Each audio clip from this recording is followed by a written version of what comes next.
Hello, everyone. Good morning. Welcome back to this third day of the conference. It's going by really, really fast. I don't know about how it's feeling for everyone else, but it's going fast for us here at the team. But just so much information to absorb and some really, really interesting and thought-provoking conversations that have been had so far this week. Just to introduce myself again for those who might be joining us for the first time today. I'm Nadia Taylor, the Program Manager for the Integrity at Work program. And I work alongside Ida Nowers, who'll be facilitating this session this morning. We both recently took over from the previous program manager, Stephanie Casey, who some of you may have known. And also in our team is James Mulcahy-Simmons, our advocacy and communications executive. And he's the man behind the scenes, making sure all the sessions are running smoothly during the conference this week. So thank you, James. He'll also be popping links into the chat during this session that will guide you towards extra information and resources that the panel will be talking about. Just a little bit of housekeeping about the conference. So just a reminder about the OneDrive folder, where you'll have access to all the recordings, but particularly important for the sessions today, it's where you're going to find all the resources and slides that I talked about. If you've got any difficulties accessing the folder, please do drop an email to events@transparency.ie. And James, if you wouldn't mind popping just a link to the folder into the chat as well, that would be great, just so people have that for ease. Again, biographies for all the speakers are available on our Integrity at Work website. And if you're on socials, it'd be great to get some more engagement on the topics that we're discussing this week. So please do help spread the word by reposting our Twitter and LinkedIn posts and using the hashtag IAW conference. Just a note to say we want the sessions to be as interactive as possible. So we'd love you to use the Q&A function to submit your questions. You can pop them in as they occur, and then the panel will get to them and answer them all live towards the end of the session. So that is almost enough from me. I just want to introduce you to the panel for this session. You can see everybody there, and just to say that Ida will be facilitating this session. It's on new tools and resources which are available to employers and employees. Ida oversees the development of TI Ireland whistleblowing resources here, including the Integrity at Work programme, tools and guidance. She's a recognised specialist on whistleblowing protection law and policy. And as well as working for us here at TI Ireland, she also manages the EU Whistleblowing Monitor project at the Whistleblowing International Network. So without further ado, I'm going to hand over to Ida, who will introduce the panel and the session. Over to you, Ida. Thank you, Nadia, for the introduction, and good morning to everyone online. You're all very welcome indeed. As Nadia said, this is my first time participating in the Integrity at Work conference in my new post at TI Ireland, and I'm really pleased to have the opportunity to moderate such an important discussion, exploring examples of new whistleblowing tools and guidance, both for individuals looking to speak up and for organisations establishing their whistleblowing systems. So I very much hope that by exploring some of these new, quite exciting resources, we can gain some valuable insights into the latest advancements and some innovative approaches to encourage and really champion whistleblowing or protected disclosures, as we more commonly refer to them in Ireland.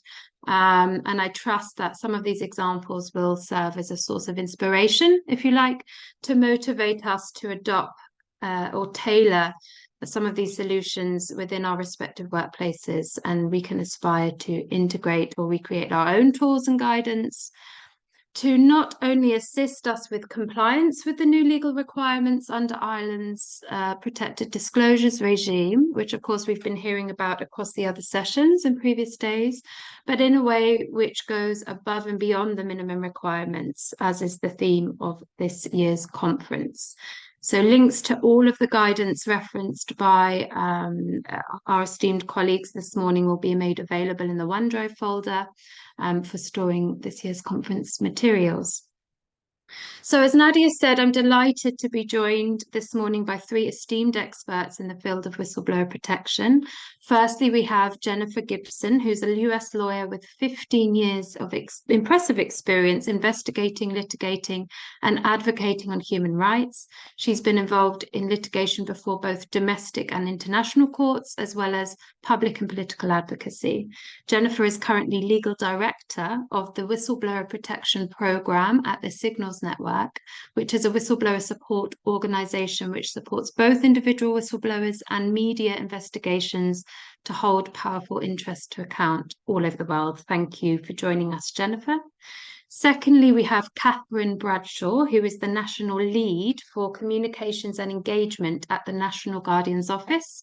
The NGO, as it's sometimes referred to, is an independent body with remit to lead cultural change at the UK's National Health System, which is, of course, at current count, the 5th largest employer in the world.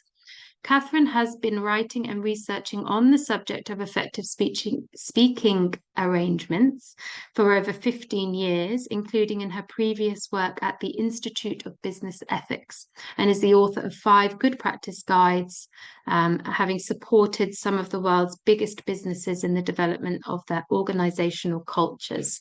Thank you also, Katherine, for joining us. And last but not least, we are pleased to have Susanna Ferro, who has been working on transparency and anti-corruption issues for over a decade now, having worked for 9 years at the Transparency International chapter in Italy, which has, as she will explain, a long-standing collaboration with GlobaLeaks, which is an open source software to enable secure and anonymous reporting on whistleblowing initiatives. She's now joined GlobaLeaks as their project manager and will tell us more about the platform shortly. Thank you, Susanna, for being with us here this morning. As Nadia said, the full biographies have been circulated for each speaker in the conference materials. So, Katherine, if I may turn to you first, good morning. Many in the audience today, I suspect, will be working for Irish organisations, including public bodies, which are also prescribed persons under Ireland's newly revised Protected Disclosures Framework. As we've been exploring in other sessions, there are new obligations on such authorities and employers to establish reporting channels, protect reporting persons, and follow up and provide feedback on reports. We've been hearing about how the new laws are designed to work on paper, but also focusing on the need to go above and beyond to really foster workplaces which promote transparency, accountability, and instill trust. Katherine, could you tell us a bit about the National Guardian's Office, the Freedom to Speak Up programme within the NHS, including the role of the Freedom to Speak Up Guardians, as well as the impressive range of resources, tools and guidance that's been developed? The floor is yours. Thanks, Ida, and thank you for having me here today. The National Guardians, the role of the National Guardian and the National Guardian's Office and Freedom to Speak Up Guardians came out of an inquiry led by Sir Robert Francis following some terrible tragedies in the health service in England. And he went from investigating an organisation to actually looking at the NHS as a whole and what speaking up was like. And he found that people were afraid to speak up because they were afraid of what might happen to them, and if they did speak up, that they were likely to suffer bullying and harassment as a result, and the impact on patient safety was marked. And so he recommended the establishment of each trust at the time, hospital trust, to have a Freedom to Speak Up Guardian, who is someone who anyone can go to with a concern or an idea for improvement, or it's an alternative place to speak up, and the Guardian will thank you for speaking up, and they will explore your concern and look at ways to either help you escalate that yourself, or they will escalate it for you. And one of the key roles was also to make sure that something happened as a result. So they will they're very well connected. They are people who work in partnership, and they work to get concerns resolved. And then they also close that feedback loop by asking you, as the person who's spoken up, how was the experience for you at the end, and making sure you know that something has occurred. But they also have a proactive role, which is to help their organisations improve their speaking up culture. So it's recommended that they report to their board, that they actively seek out, understand the barriers to speaking up, and they support their leaders to address those barriers. So it's kind of an amazing role, quite a difficult one to strike a balance with. And the role of the National Guardian is to lead and train freedom to speak up guardians, but also to hold the system to account and look to improve the system, which is no mean feat, as you mentioned, Ida. And so when we're looking at the role of guardians, that's also led us to develop guidance for leaders to support freedom to speak up guardians, but also for training, so that workers can understand how to speak up and where they can go to. So guardians aren't the only way you can speak up in the health service, but they're that alternative route, because we know that sometimes if you speak to your line manager, or you may feel afraid to speak to your line manager, or so that a guardian is there to offer that kind of alternative for you. And one of the things that we also do is, as part of the National Guardian's remit, is to look at case reviews, which is times when people have spoken up and it hasn't been handled as it's to be expected. And as we've been going for about 5-6 years now, we've realised we've moved away from individual cases to looking at more holistically and thematically. So, for example, we've recently published a review of speaking up in ambulance trusts. And because one of the things that we're finding as we're looking deeper is that the barriers to speaking up and the enablers for fostering culture tend to be the same.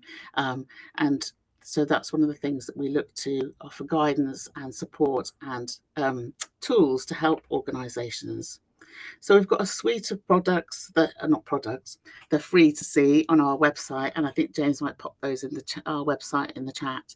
And they include guidance for leaders, which can be universally applicable. It's not just for trusts now. We're looking wider for the health service as a whole.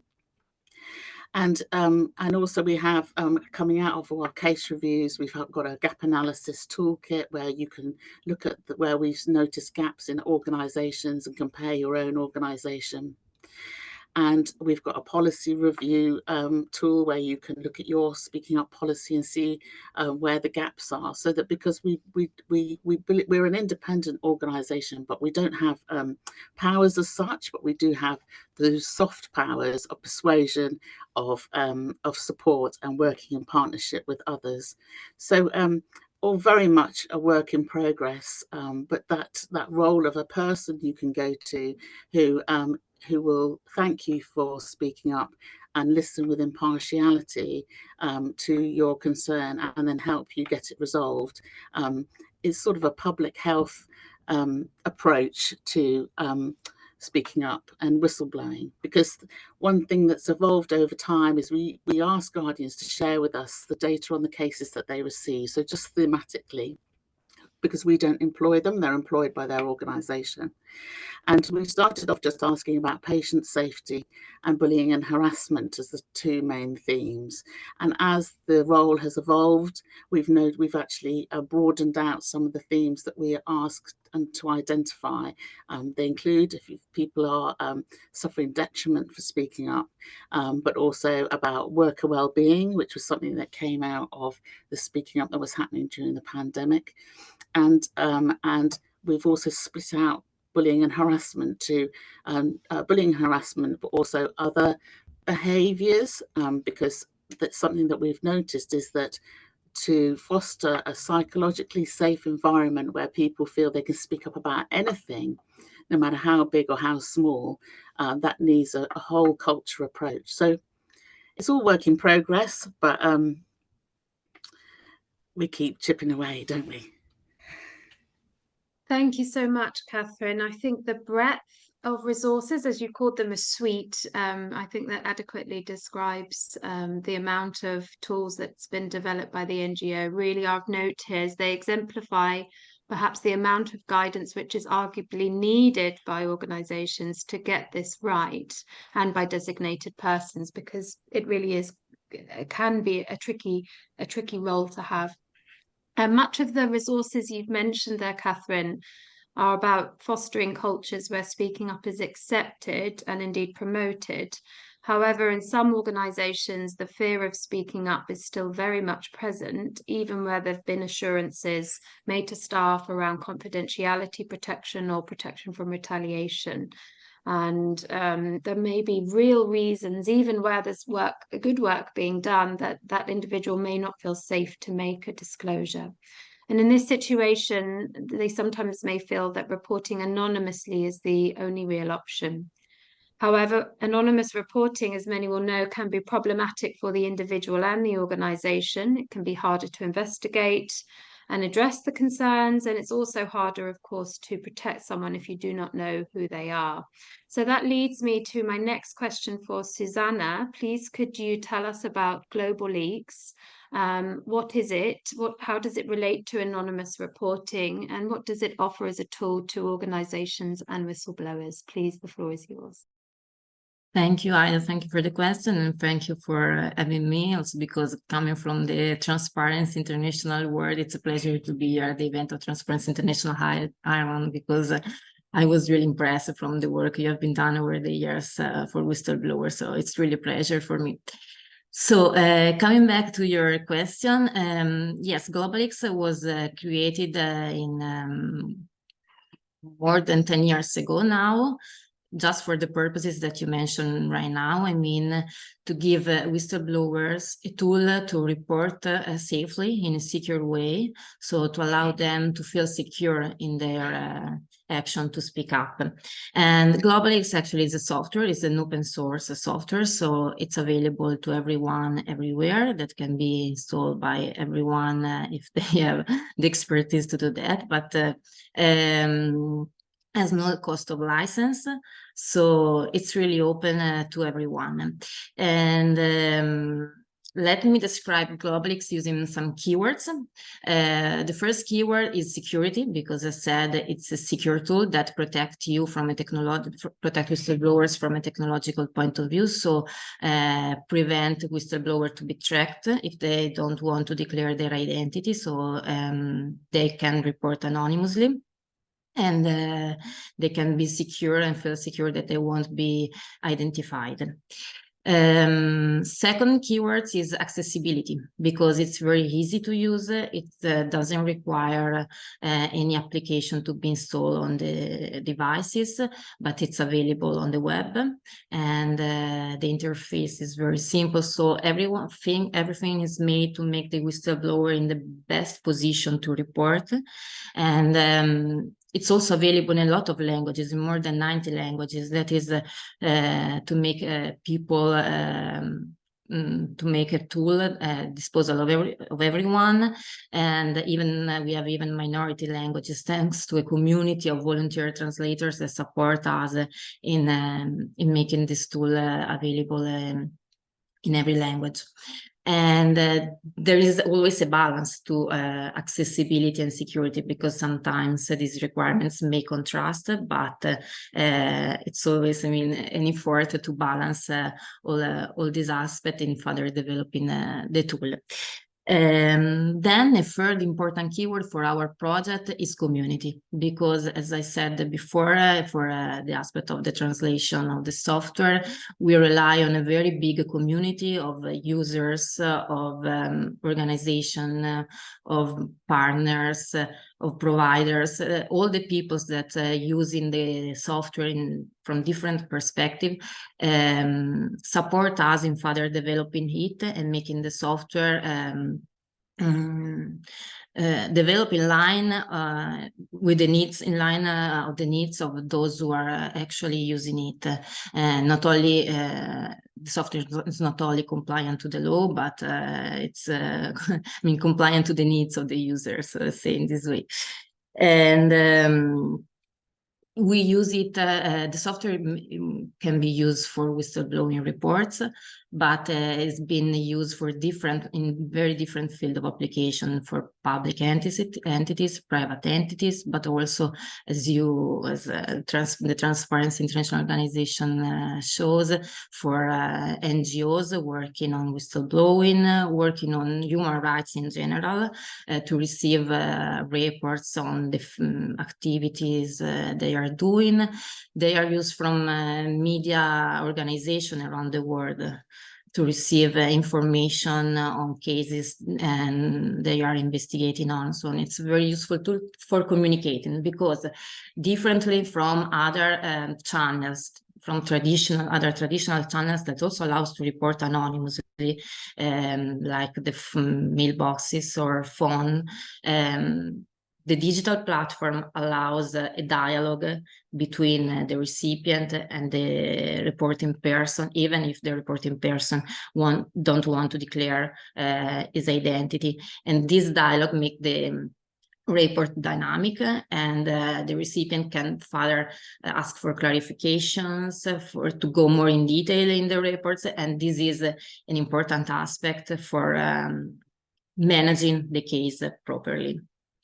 And what I can say, I mean, I come from Italy, so Italy is a particular country where we have the law provides for all public and private organizations to have encrypted and secure digital platform for reporting in public and private organizations. But it's not actually like this in all the countries in Europe, because the new directive require public and private organization to set up a written reporting channel, but it doesn't specify how this channel should be developed, how it should be implemented. So there is not this high sensibility on digital channels in all European countries. For instance, we are doing a monitoring activity of all whistleblowing authorities in the EU countries, and on which kind of channels they are implementing to receive external reports. And not all of them actually are using digital online channels. Most of them are using phones, mails, sometimes even forms on the web, but that are not encrypted, so that the identity and the reporting person is not protected. But I think we are moving in this direction. So it's important that the work of organizations like ours, like your organization, are pushing, are driving this change in the direction of this tool, because they don't just protect whistleblowers in a better way, but also support organization in better management of the cases. So it's a benefit for all, I mean. Absolutely. Thank you, Susanna. As many may know, the competent authorities in Ireland are mandated to accept anonymous reports, and for internal reporting, employers are free to decide whether to accept them, and there is no obligation to follow up. However, as we have been hearing throughout the conference, through our experts talking about best practice, there is real value to facilitating anonymous reports. And of course, the EU directive does require that where an anonymous reporter is later identified, they be afforded the same protection as a named whistleblower. And of course, the GlobaLeaks tool is aimed at overcoming some of the challenges in that regard. So we've looked at some of the tools and guidance developed for organizations to facilitate whistleblowing in line with best practice. However, even where there are good systems, speaking up can be very challenging, and good quality advice and guidance for individuals to help them protect themselves, of course, is essential. Support measures and advice are indeed a cornerstone of the EU directive, although sadly it is one of the most under-implemented provisions across the 27 EU member states. So Jennifer, you have a lot of experience supporting and advising whistleblowers. Please, could you tell us about your organisation, the Signals Network, and the development of the new guides for whistleblowers, which you've overseen? Thank you. Thank you, Ida, for having us.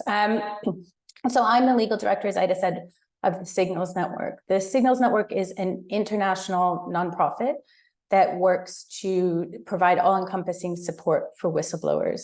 So we get whistleblowers coming to us when they've seen something wrong and they just want advice on what their options are. We get whistleblowers coming to us who are partway through the disclosure process, either with their employer or in certain cases with journalists. And we get people who have already spoken to journalists.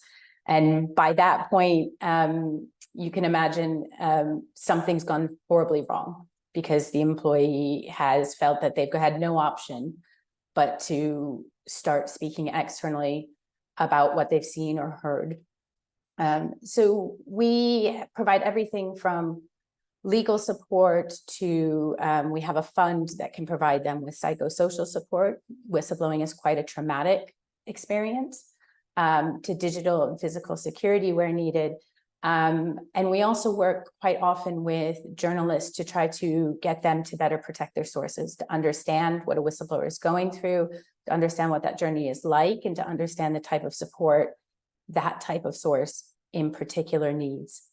And one of the things we've done in terms of trying to give employees and workers guidance is create a series of handbooks. So about 3 years ago now, 2 years ago, we partnered with Afoma Azoma, who was a whistleblower from Pinterest, who raised the alarm about racial discrimination inside the company. And Afoma has set out to, in the US, try to reform whistleblowing protection laws so that disclosing things like racial discrimination are protected now in California. And one of the other things she did was create what was called the Tech Worker Handbook. We, along with several other partners, wrote various chapters for it, trying to give workers guidance, because what she noticed is, in particular in the tech industry, there was a significant lack of regulation and protections for workers in that industry, and simple guidance on what are your options. When she blew the whistle, she didn't know where to start. She didn't know how to raise the concerns. And the Tech Worker Handbook comes from that perspective, which is giving employees as much information as possible so they can make the most informed decisions about how to raise the concerns they have. And so after the success of that in the US, we worked with partners like Whistleblowing International Network, Dr. Lauren Kieran's here in Ireland, and also Protect in the UK to produce UK and Irish versions of that handbook.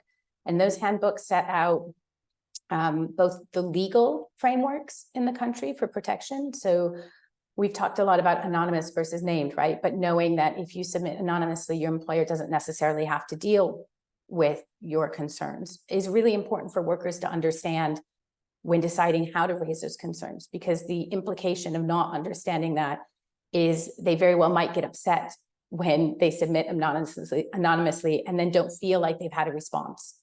And the kind of common theme amongst everyone I speak to on a daily basis is they've gotten to me because they didn't feel like they were being heard internally. They don't start with me, they wind up with me at the end of a journey. And so what the handbooks aim to do is kind of say, this isn't legal advice. Here's the legal frameworks you need to understand. Here's some key terminology.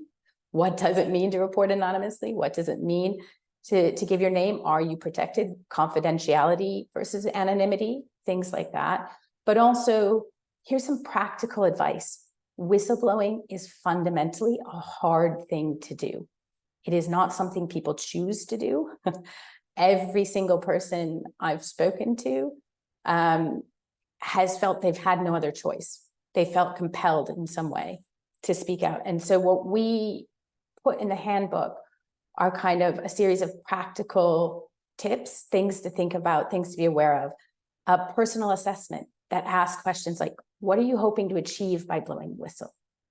Are you going to be okay if you blow the whistle and nothing happens, right? Are you financially going to be okay?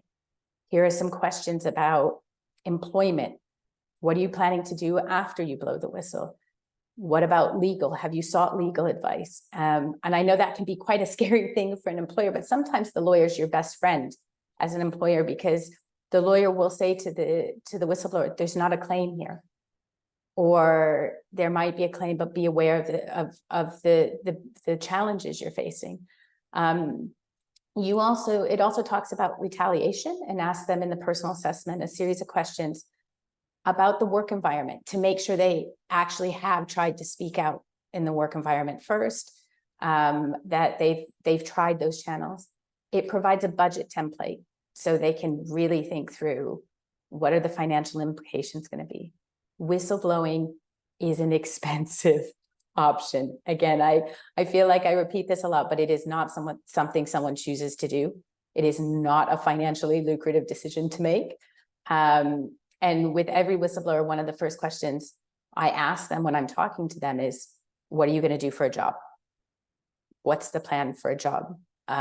Because by the time they've gotten to me, often the concerns are quite serious, and the implications of blowing the whistle they may not be able to go back to that career because of the response they will get.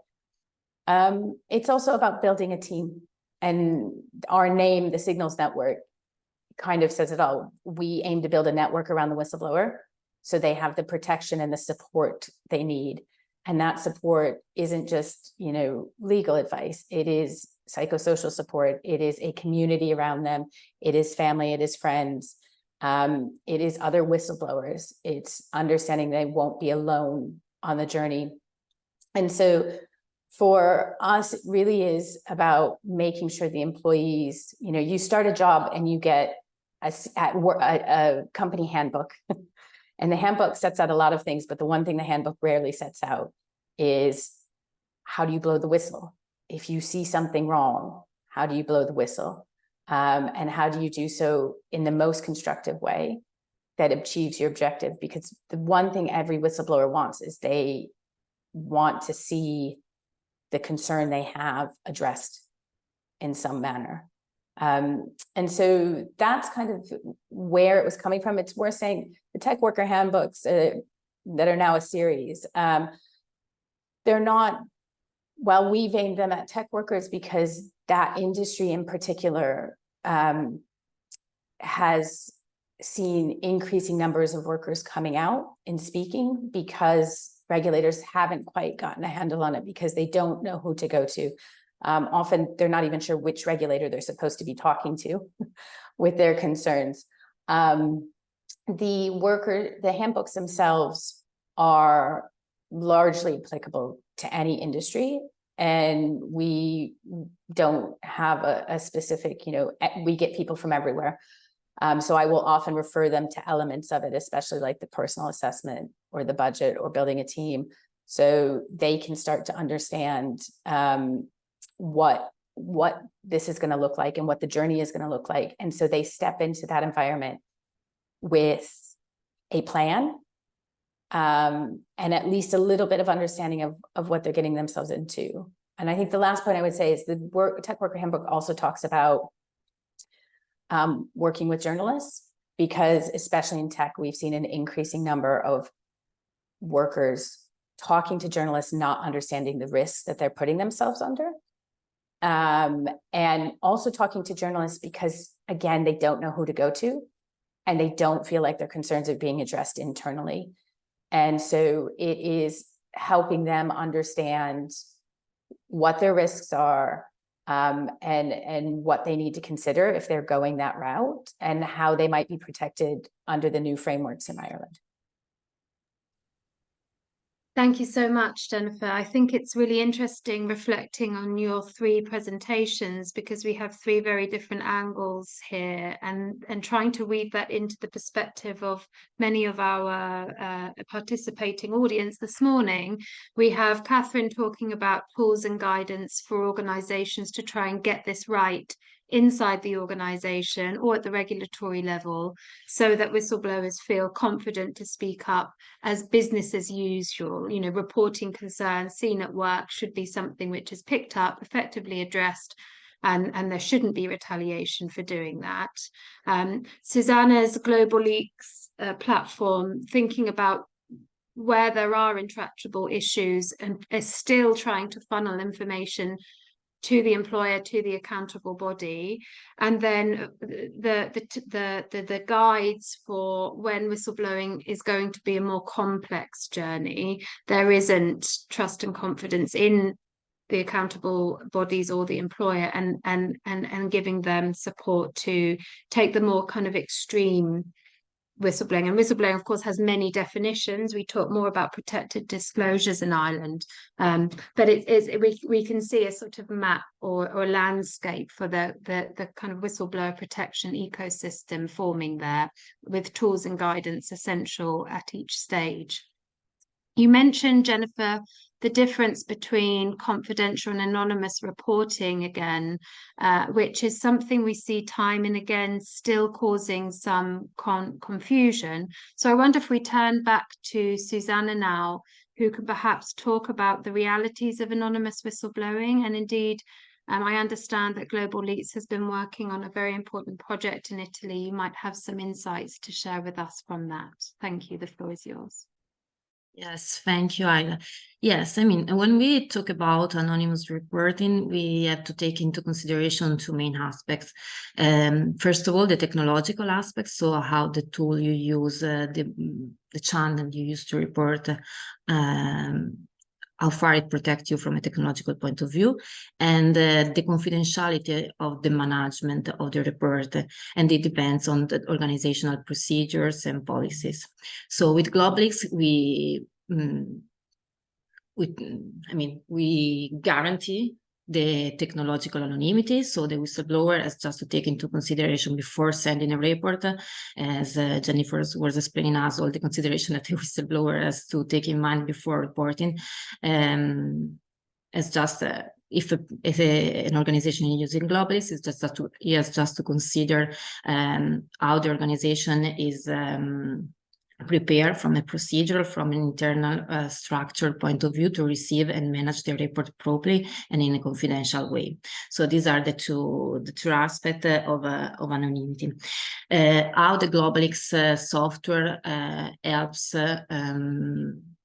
manage the case better, because the software is made up of a guiding questionnaire which guide the whistleblower through a set of questions that are studied to give the recipient the best detailed report he can receive. I mean, to prepare a very detailed report that can be managed properly by the internal staff. And there is also this feeling that, for instance, in Italy, I don't know in other countries, that we in Italy do accept anonymous reporting. The law says that organization can receive anonymous reporting in line with the directive provision. But organizations sometimes say, okay, we receive anonymous reporting only if they are detailed enough to be managed. But I mean, all reports should be detailed enough, otherwise they cannot be managed properly. So not just anonymous reporting. And of course, thanks to a software that allows whistleblowers to change their mind, because they cannot identify themselves at the beginning because they don't feel secure, but through the dialogue with the organization, with the staff within the organization, they can feel more safe, they can have more trust in the person on the other side. And so maybe even after months or 1 year, they can declare their identity. So the software allows to change their mind, and thanks to the possibility of continuous dialogue between the recipient and the whistleblower to create this relationship. And I think this is a way to receive reports that works, because we are, as you mentioned before, we are doing a project with the National Anti-Corruption Authority here in Italy. They have set up their external reporting channel. The National Anti-Corruption Authority is the authority in charge for whistleblowing external reports here in Italy, and they have set up their channel. They have a GlobaLeaks platform for the written channel, and once they receive reports from other channels, they try to redirect them to the platform, because for them it is better to receive the reports even anonymous by the platform, because it's an easier way for them to manage to manage the reports. And this collaboration with the National Anti-Corruption Authority is very important, because the software is improving also thanks to their collaboration with them, to the new features that they require to set up a proper channel, an efficient channel. And it will also be available to all public administration in Italy, for them to reuse it, because according to our law, the software should be made available for reuse, and we are quite happy for this collaboration. But I have to say that a lot of public administration in Italy are already using GlobaLeaks, and we are quite proud of that, because with Transparency International Italy, in the last 5 years, we have done another project which is called Whistleblowing IT. I think the link is in the chat, whistleblowing.it. I'm sorry that now it's just in Italian, the website, but it will be in English very soon. This is a project that we created 5 years ago with Transparency International Italy. I started from the other side, and now I'm managing it from this side, and I'm happy to be on this project again, because in Italy, as I said, it's a particular context, because the law provides encrypted platforms are mandatory by law, which is the only case in Europe. And so 5 years ago, when the first law on whistleblowing was approved, we said, okay, now all public administration in Italy needs to have a digital platform, but most of the organizations are small and medium organizations that don't have maybe economic resources to buy an adequate platform, that don't have the expertise to develop an appropriate questionnaire, appropriate procedures, appropriate policies. So how do we support this organization in implementing an efficient whistleblowing system? And so we decided to set up a standard platform, so with a basic questionnaire with standard features, and made this available to all public administrations in Italy for free. And it works. I mean, actually it works, because it was for free. And so now we have nearly 4,000 public organizations in Italy adopting it. And thanks to the needs of big organizations that maybe require some specific needs, they acquire custom version of the platform. And thanks to the resources we gain from bigger organizations that want specific platforms, we can afford to make the software available to most of the organizations in the country. So, I mean, I think it's a project that has a huge social impact, also because, as I said, it doesn't just give a platform, a tool, but over the years we have developed a documentation. We support organization in their internal structure and on their whistleblowing procedures. So it's a comprehensive support to organizations to implement the system properly. And we are replicating this project thanks also to the project with Transparency International in Slovenia. We have a pilot project there thanks to a project funded by the European Commission. So we hope that there is a different context, so they are implementing this initiative in a different way to fit their needs.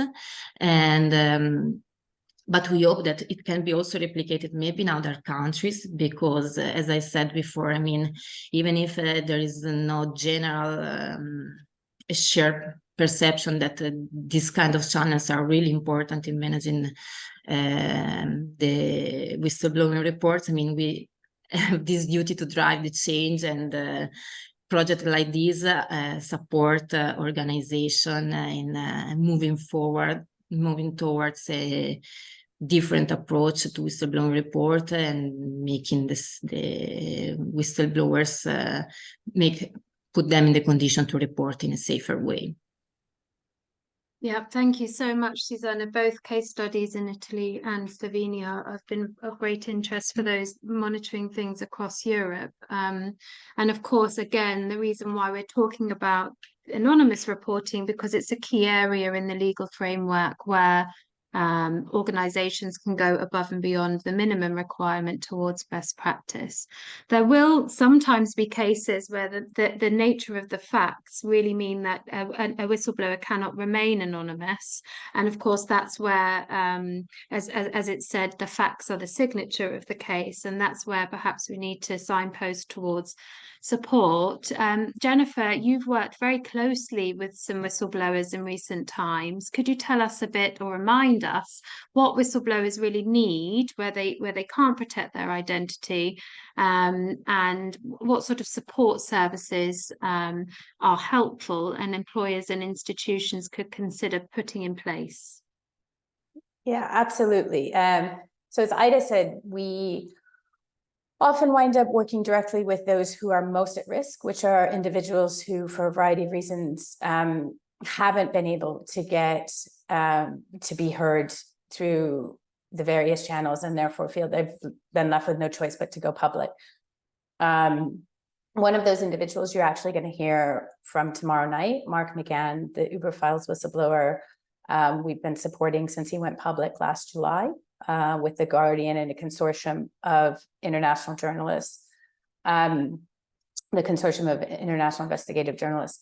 So one of the things I think it's most important to remember actually comes from a story Mark tells about how, what's often not talked about with Mark's story is that he reached out multiple times to regulators in the year to 2 years before he wound up working with The Guardian, and couldn't get anyone to listen to him. But what ultimately made him share information with The Guardian was that the first time he was introduced to them by a friend, the journalist spent 45 minutes asking him about himself and how he was doing and how he was emotionally, and how difficult a decision it must be, and not the information. And he talks about how it was the first encounter he had where someone had treated him as a human and just treated him as someone they cared about. And I think it's a good lesson across the board, whether it's internal inside a company or outside with a regulator or with a journalist looking to work with a whistleblower, is at the heart of this is a human. And it's an individual who is struggling immensely, and often showing signs of trauma by what they've been through, what they've witnessed, what they've seen, the internal struggle themselves that they've had with themselves about what to do. And often just treating them as a human goes a long way.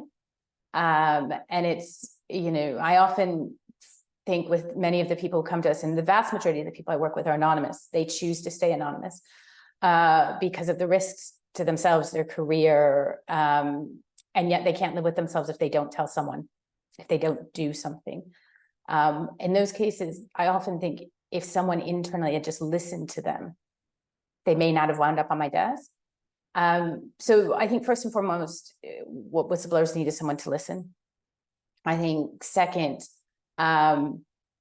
it's worth remembering that every single one of the whistleblowers who winds up going external, whether to a regulator or a journalist or in some other way external, tried internally first. It's a complete myth that they didn't try internally. Every single one of them, bar none, have tried internally to raise those concerns, and had they felt heard, would not have taken the steps they've taken. And that's because nobody wants to go down this route. This is not I said it before, I'll say it again, not a lucrative route. It's not one that's going to help your career.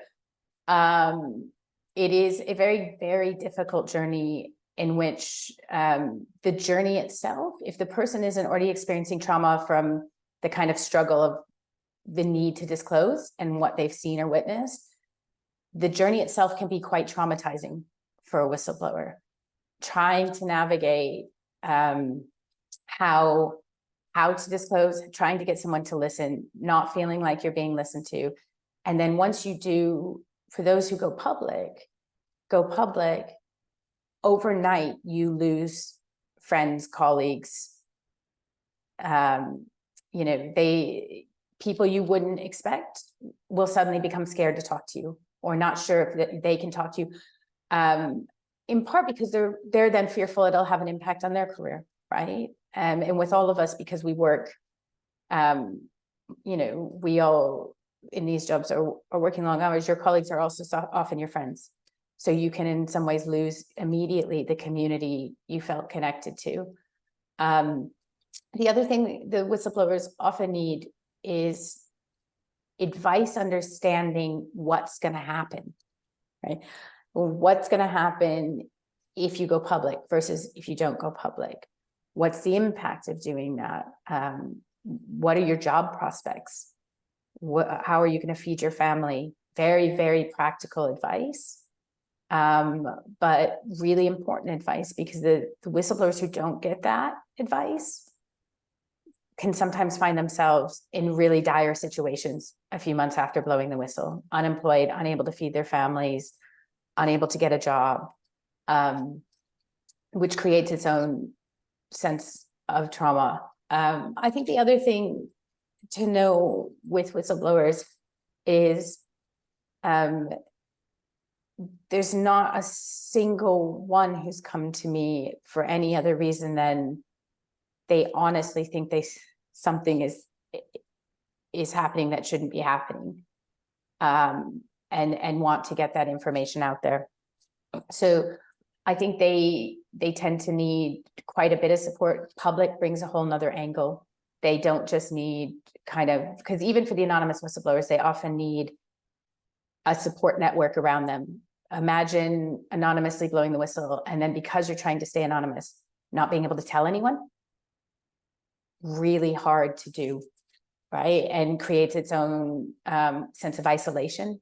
Whistleblowers talk often about feeling isolated from those around them, from their communities, from their networks, by the uniqueness of the situation they find themselves in. For those who go public, it's before and after, right? The minute they go public, there's journalists trying to talk to them. There's regulators trying to talk to them. There are any number of people reaching out, wanting to talk to them. They often have no experience with the media. They often don't know how to handle that. And so they need that kind of post support. They need support figuring out what we call phase 2 looks like. What does your post whistleblowing life look like? How do you move beyond the whistleblowing and get back to having a life? Because whistleblowing can be all consuming for the whistleblower. So I think those are all things, but I think the thing to remember is we all benefit from whistleblowers who often go public with significant information of significant public interest, because those whistleblowers are often reporting significant public harms that aren't being addressed internally.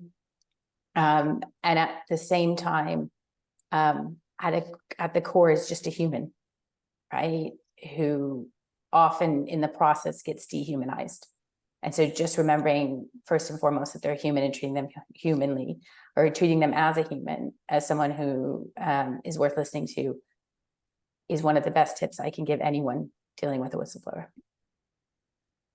Thank you, Jennifer.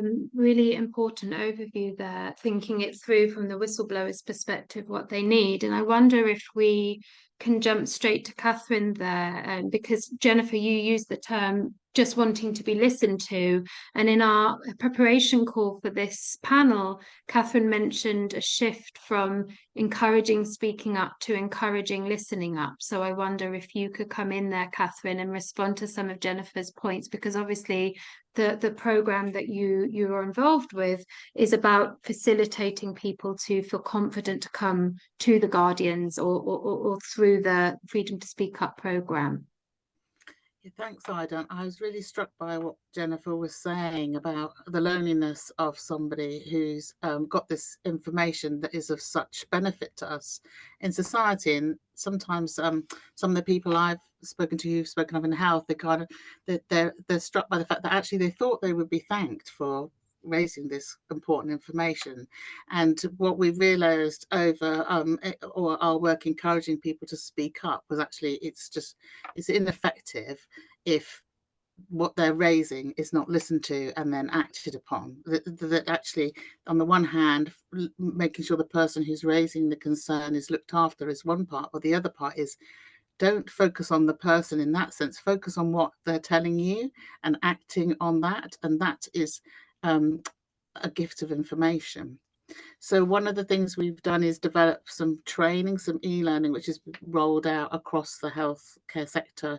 And it's in 3 modules: Speak Up, which talks about ways you can speak up and what you can speak up about. You can speak up about anything, because one of the things we also noticed is it actually doesn't necessarily have to be these dramatic things that would be written about in the press. That sometimes, we recently heard a story where someone was speaking up about inappropriate behaviours on the ward, and it was triangulated by the Guardian with other issues, and actually uncovered some really serious patient safety issues and in fact some crimes. So nothing's too small to speak up about.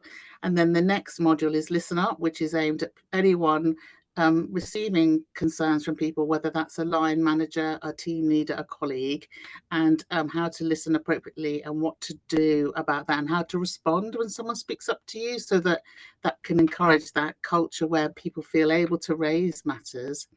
And then the final module, Follow-Up, is aimed at leaders at all levels, and it talks about the benefits to you as a leader and to your organisation. And one of the things that the research tells us is actually Freedom to Speak Up Guardians can't be effective in isolation. They need to have leaders who are curious and not defensive. So they want to know what is being talked about in their organisations, what the problems are, what the ideas for improvement are, so that they can make their workplace a better one, a more effective one, and a great place to work. So it's bringing those 3 things together of encouraging people to speak up, but making sure you listen to them, because how on earth are we going to make our workplaces better if we don't listen to these people who care so much that they want to tell us when they see something's not right or could be improved?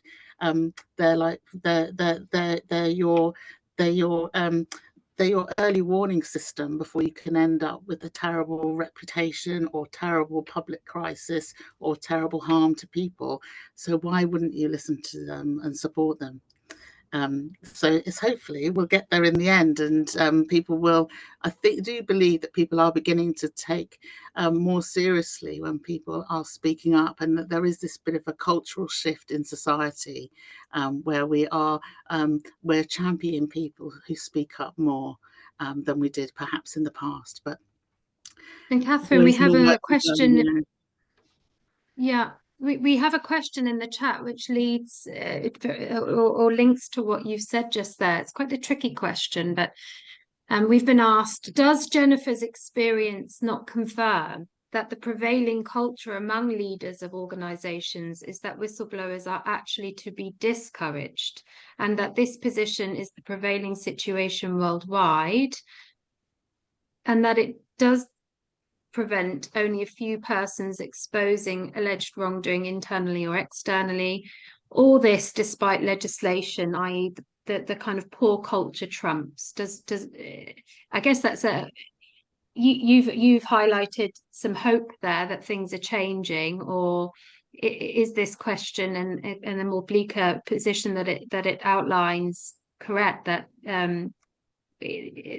negative speak up culture is insurmountable?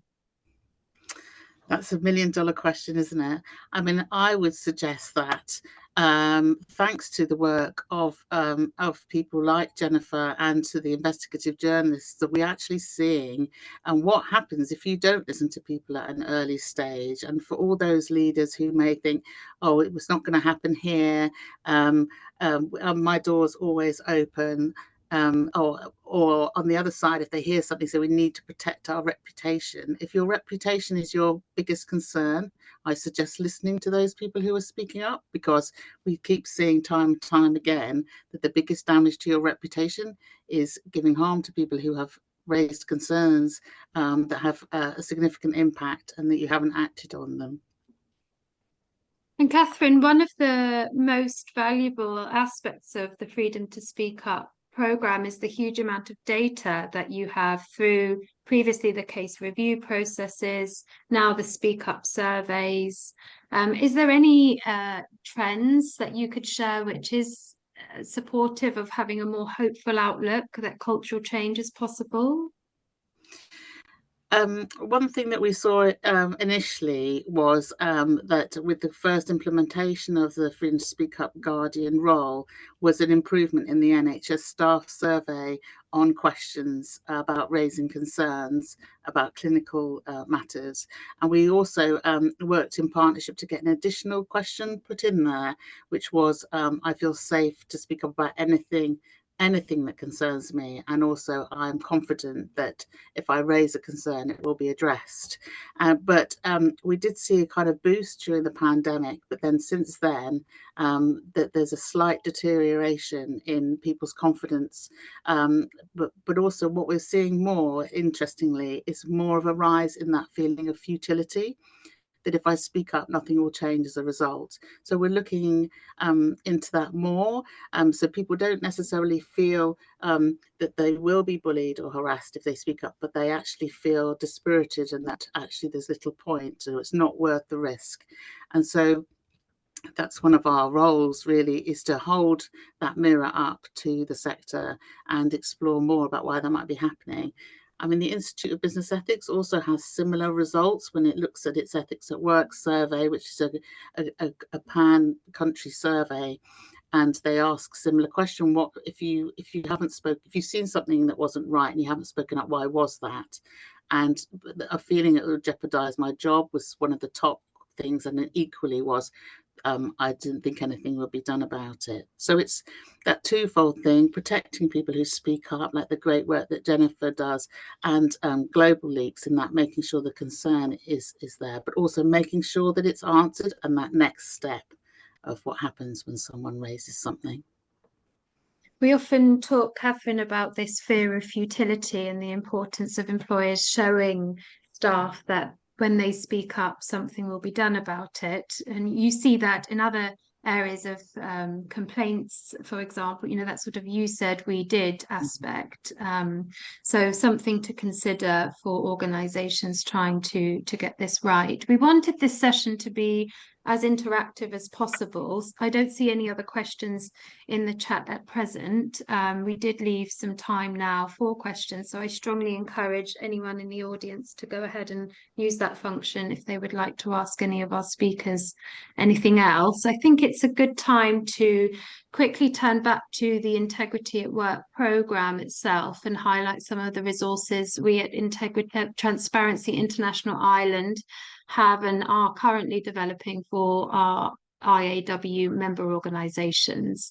As those already participating in the programme will be aware, we also offer training and policy reviews, including a self-assessment framework for our members to improve their internal procedures and policies. We also have a number of new and exciting resources under development, and soon will be made available. So I just want to go through those, but please, while I'm giving this overview, do use the chat to post some questions. So firstly, we're developing a new benchmarking tool which will build on the self-assessment framework by using a scoring system to rate policies against others that have completed the self-assessment framework process. And we envisage that this new system will provide an added incentive, if you like, to ensure that protected disclosures reporting channels go above and beyond and meet those best practices as they evolve in real time.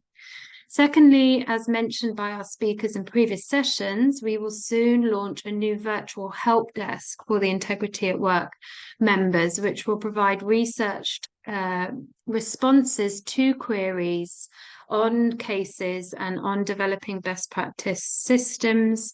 I think this is going to be an incredibly useful tool. Thirdly, sort of taking inspiration from the Freedom to Speak Up programme through the original case review processes, we are looking to launch our own case process review. So this will enable a client of the Speak Up helpline. I'm sure everyone is aware that Transparency International Ireland runs a Speak Up helpline to provide guidance to someone looking to report wrongdoing in the workplace. And where that individual caller is an employee or worker of an Integrity at Work member, and perhaps they face challenges either in the way in which the protected disclosure has been dealt with, or they have a complaint of retaliation or penalisation, we can then liaise with that member organisation and, with consent of both parties, look at what has gone wrong, look into the allegations perhaps of penalisation, to pick up on any systemic or cultural issues, and then provide some instructive recommendations for improvement. Again, we hope this will be an invaluable tool for our members taking part in the programme, where they participate in this process, and of course allowing that independent review of an outside organisation really can help instill trust and confidence that the intentions and ambitions of the organisations are to genuinely, incredibly get this right. Finally, we have this year launched a psychological support service. Jennifer mentioned the importance of psychosocial support for individuals. It's also available to family members that have been protected by making of a protected disclosure. It was launched on May 3rd, and it provides free and confidential access to psychotherapy. We have issued voucher codes to 12 individuals who have called the Speak Up helpline since the service was launched, and we're very much looking forward to expand this service in 2023 to include career supports as well. Again, linking back to what our speakers have mentioned is the impact on career that speaking up can unfortunately have in those extreme cases. Again, want to emphasize that reporting concerns at work doesn't always go badly, and we tend to focus on cases where there has been something that's gone wrong, if you like. Katherine, I wonder whether you might have a few words to say about career rehabilitation and how the Freedom to Speak Up programme has addressed that issue. Thanks, Ida. Yes, NHS England run a Speak Up support scheme. So if someone has faced detriment for speaking up and has ended up, like Jennifer was saying, could end up without being in employment, they offer coaching, psychological support for a cohort of people each year to support them to getting back into work. One of that you mentioned, Ida, how large the NHS is in England, and one of the problems in a way is if you're employed in an organisation that is the only supplier of healthcare services in your region, then if you end up, you may end up being, moving all around the country to try and find work because you feel like you can't go back to your original organisation. So that scheme supports people to get back into work, because obviously the NHS really needs these skilled professionals, and that's one of the reasons, another reason why Freedom to Speak Up is so important, is for retention of these skilled and valued workers. So it's kind of a virtuous circle, if you like, to bring people back to work and make amends for their experiences of the past. So but it's a fairly new scheme. It's constantly being evaluated. So but Thank you. Yeah. Yes, great. And of course, it's an example where a prescribed person, if you like, is going ahead and offering this support, whereas it has been falling on the civil society organisations to provide that support place in Ireland and in other countries as well. Just finally, I'd like to announce that Transparency International Ireland's Speak Up Safely Guide 2023, which sets out information on the protected disclosures legislation, as well as some tips, considerations for individuals who are thinking of speaking up to consider before they do so, should be made available as soon as possible. It looks at what's covered by the law. It gives a comprehensive overview of the protections available under the new Protected Disclosures Amendment Act of 2022. It sets out a six-step process, and as I said, some important tips for speaking out. So I can see that Nadia has just joined us again, which means unfortunately our time is likely over. I can see we have one more question. I wonder, Nadia, if I can go ahead. It's just come in there. You've still got 5 minutes or so go ahead. Fantastic. Okay. So as I wrap up, I'll go back. A very informative session, our anonymous attendee says. Thank you. A question for Katherine. Do NHS trusts have to comply with the recommendation from cases brought to their attention by the National Guardian's Office? What protections do the Freedom to Speak Up Guardians have if they speak up in support of a whistleblower on their behalf? That's a very good question. It's a very good question and quite a tricky one. So the requirement to have a Freedom to Speak Up Guardian is part of the NHS contract. So if as an organisation you don't have one, then you're in breach of contract. And that to us is the stick, the only stick that we have, if you like. When it comes to supporting Freedom to Speak Up Guardians, and it is something that the National Guardian is really concerned about, is if guardians themselves face detriment for doing their job. And so that's one of those things where they don't have any formal protection, if you like, apart from that afforded to other people. But it is something that we, as a National Guardian's Office, we offer support to guardians, and they can speak up to us, and we can support them if they need to escalate their concerns to the regulator, for example. So it's they don't have there's no requirement for an organisation to investigate a concern, and this is another part where we're using our soft power, if you like, to highlight the benefits of listening to them, because why wouldn't you, if someone's telling you something of such important information, why wouldn't you act upon it?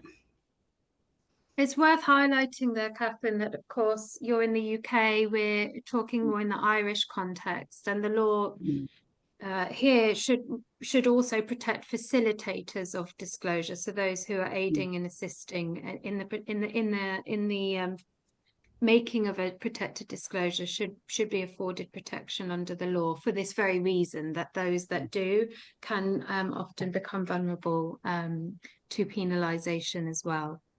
So fantastic question. Thank you for the answer, Katherine. I wonder whether, as we've not had any more questions, we might finish with the 1 minute each intervention. What would be, if you like, for an organisation looking to develop its own tools and resources, what would be your key recommendation for that organisation to consider when going ahead with that? I'll start with Susanna. Yes, thanks, Ida. I mean, look at the substance, not at the formal requirements you have to comply with, and because it's a benefit for your organization as well. And I mean, as has been said before, unfortunately, whistleblowers still have many problems to find a new job after they blow the whistle, because if the new organization know they have done this before, they are reluctant to employ new people, to employ whistleblower. But I mean, it's an advantage for the organization because it allows the organization to work better, to be more efficient, to save money. So look really at the substance, not just at the formal compliance requirements you have to comply with. Completely, and also a note there on employ whistleblowers as well. You could link that there. Thank you very much, Susanna and Katherine. I would say train, reward, and recruit your leadership according to values which support listening to understand when people speak up. I think that to me is the key. Is the key here, is a leadership that's willing to listen and act on information. Thank you so much. And last but not least, Jennifer, a few words from yourself on this question. Yeah, I'd agree with everything Susanna and Katherine said, in particular, the hire whistleblowers part. If you really want to show you're serious about listening to your employees, make sure that you're hiring people who have spoken out in other contexts. But the second thing I would add is make sure that your employees understand how to speak out, and that you've given them guidance, because even the act of giving them guidance on, if you see something wrong, here's what we want you to do, is you telling them that you're going to listen when they do speak out. And so make sure you're communicating what those channels are and that you're open to listening. Perfect. Thank you so much. Well, that's it from us. We are out of time. I very much hope everyone listening along enjoyed this session, and I'll hand back to Nadia for some final words. Thank you again to all the speakers. Thank you, Ida, and thanks again, everybody. I love that final comment, Jennifer. Hire the whistleblowers. It's just so in keeping with the theme of going above and beyond. You know, if we want to push further than what's legally required by us as like organizations and employers, hire whistleblowers. It's a great one. Great, thank you so much. And thank you also, Jennifer, for mentioning our event tomorrow with Mark McGann, the former Uber lobbyist and whistleblower, who's going to be speaking with journalist Carlin Lillington in Dublin. It's our in-person event and it's still open. We have a couple spaces left. If anyone, any of our attendees want to RSVP for that, there's still a chance to do that. I believe James put the link in the chat to RSVP. So just coming up now after lunch, we've got our legal panel, and they're going to be discussing the Protected Disclosures Act, what we've learned nearly a year on. That's going to be facilitated with Rory Traynor, who's also one of our training associates. Different spellings of the word train. But yeah, that will be coming up at 2, and hope you all have a lovely lunch. We've gone slightly over, but thanks for sticking with us. Bye.